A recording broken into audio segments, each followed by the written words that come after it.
In today's episode of the Pitstop, we are going to talk about the shortage of service techs in the automotive industry. You're now entering the Pitstop podcast with OEM Interactive, helping you sell more parts and accessories online in 10 minutes or less. Chris. Aaron. Been getting a lot of questions, from a lot of our partners lately. And, summer is the time of year where I don't know what it is, but, people are walking off of jobs and, walking out of departments and stuff. I guess the heat gets to them, or they want to head to the beach, pretty quickly or something. I don't know. But every summer it seems to happen. The biggest question is, what's the best place to find the talent? Because there's just a huge shortage of specifically service techs in the industry right now. It's industry-wide. Is it hard finding the talent because of where they're located, or is it hard finding the talent just because of, in general, there's a problem with the foundation? In general, across the board. It's a chronic problem. It's happening nationwide. We hear it, like I said, we hear it from all of our partners. And, where can we find help? Do I advertise on, Monster or LinkedIn, Craigslist or ZipRecruiter or, whatever it might be. Mm-hmm. And, I wanted to take the time out to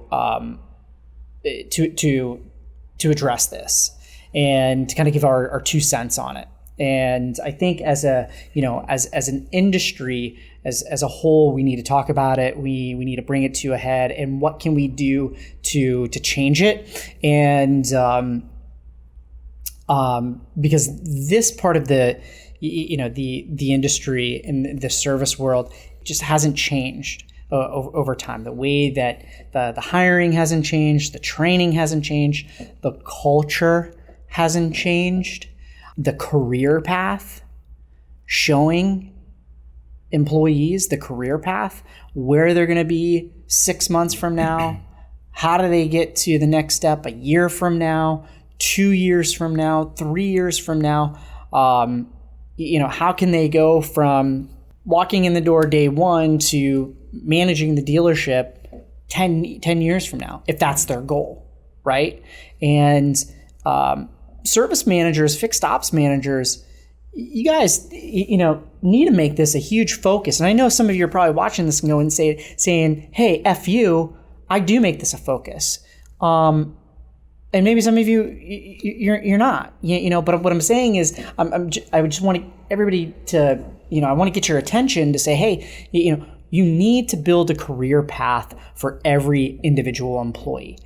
Every individual employee has different goals, different objectives, different financial goals, different personal goals, and where they want to be in life. And we need to peel back the layers and take the time to understand that and put together that career path. But before they walk in, we have to have at least a foundation put in place. Like, this is where you're going to be, day 1, 30, 60, 90, 365, and so on. I mean, that's what we do here, right? Yeah, it makes sense, right? Yeah. Why wouldn't you? Because, if they're growing, what does that mean? You're growing. Right. The company's growing. Yeah. Exactly. And as a whole, the industry, the service techs that have been there, 20, 30 years, are starting to retire. And there's this big vacuum, that's happening. It's sucking everything, all the service techs out of the industry. And another big problem is high schools are cutting back on the tech programs. Yeah. And one of the first things to go, the arts, the tech. Yeah. So what does that mean for the industry? We're not teaching at a young age.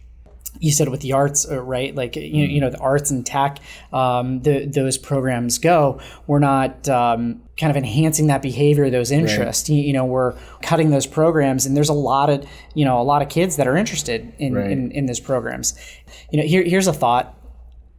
When's and I'm sure there's dealers out there that are going to raise their hand and going to go, we do this. And I'm sure, and if you guys do, like, that's great. I haven't seen it, but what dealerships or dealership groups have created like internship programs for high school students, or almost apprenticeship programs for high school and or, you know, post-grad students? And like I haven't seen it done. I have said for years, I've been on my soapbox talking about this. Apprenticeship programs will resurface and will be in a huge driver here in the next 5 to 10 years. And you know, Google and Facebook and Amazon are going to start doing this. Mark my words, they're going to be the front runners, and then companies like H&R Block, they're going to start doing it and creating these apprenticeship programs so that you can pay them for 2 years, get job placement, and so on. They're almost going to be essentially like their own universities. If they're not learning it in school, they're going to teach them. Yeah. Where Google has so many workshops and courses and programs that teach their employees how to learn new skills. Mm-hmm. And because they know in the back end, you know, they have the most brilliant people in the world working for them, and what happens to their company? Their stock's crazy. Amazon is I think at the $1 trillion mark now.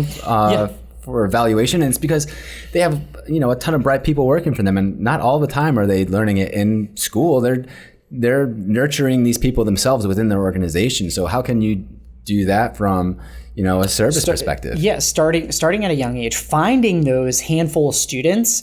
They're in every school. There's that handful of students that will want to come in and learn a trade and be really into it. And they'll either graduate high school and come and work for you directly, or they'll graduate high school and then maybe you can set up some sort of tuition reimbursement program for them, and they can go to a tech school, because tech schools are, you know, they're not cheap. And you can set up some sort of tuition reimbursement program for them, and, you know, have that future job placement programs. And then when they come back on breaks, you have them come in for, you know, X amount of time, and really nurturing them over time. And it's an investment. It's a long-term investment, but we have to do it. Yeah, because you invest to get the return. Absolutely. So that's when you see the return on investment. And this is what's going to happen when employees see that you are investing in them, in their future. They are going to stay with you long period of time. And the retention rate of keeping those employees is going to be through the roof. You're going to have high retention rates, low attrition rates, and you are going to have some that, you may lose, you may fire them, or they decide that, you know what, after a couple of years, they want to try something else out. Hey, you know what? That's fine. Everybody's entitled to do that. Once again, everybody has different dreams and aspirations of where they want to be and what they want to be when they grow up. And also, it's okay to pivot, and it's okay to change those dreams and make those changes. We've all done it, right? We've all done it. You know, as an industry as a whole, we have to, you know, shine a light on this issue. And not that we haven't been talking about it. The industry hasn't been talking about it. OEM Interactive hasn't been talking about it, but we want to talk about it, and we are talking about it, and trying to, you know, educate you guys a little more on, you know, what our thoughts are about it, and, you know, and also getting back to that Cooper tire and rubber survey. A majority of the respondents under the age of 35 can't change their own tires, don't know how to use a tire gauge, and can't drive a stick shift. Well, all these things correlate here when you're cutting tech programs out of high schools and not showing people how to, work on cars or tinker around with cars. There's going to be a direct correlation between all of this. And when the dealerships aren't getting involved in the community and at the high school level and trying to nurture those students who do like to tinker around and stuff. I mean, every little kid, like to take apart their bicycle.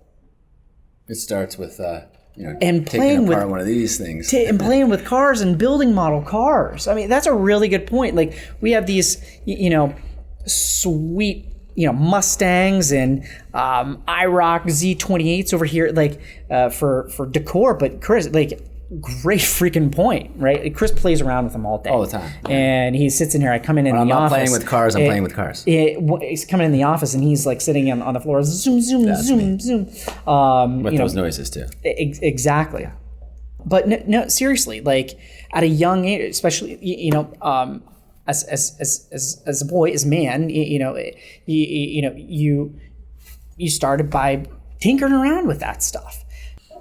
That behavior hasn't changed, but we just have to nurture and continue to nurture that behavior as they get older.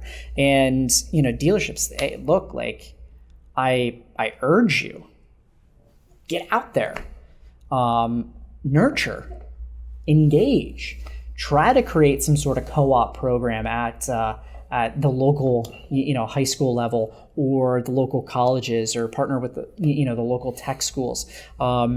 A Memphis dealership group, got involved with a local tech program, local tech school, and gave $500,000 in seed money to open back up their automotive tech program there, because due to the lack of service techs, and the program is doing fantastic right now. So. Anyway, that's my 2 cents on the subject, and more like 10 cents, for what it's worth. But it's worth a lot. Yeah. So anyway, that's a pit stop podcast ramble. Chris, you got any final thoughts here, buddy? You took all the words right out of my mouth. Love it. Anyway, follow us on. Twitter, Instagram, Facebook, SoundCloud, and subscribe to us on YouTube. If you like the video, give us a thumbs up. Stay tuned for some more episodes.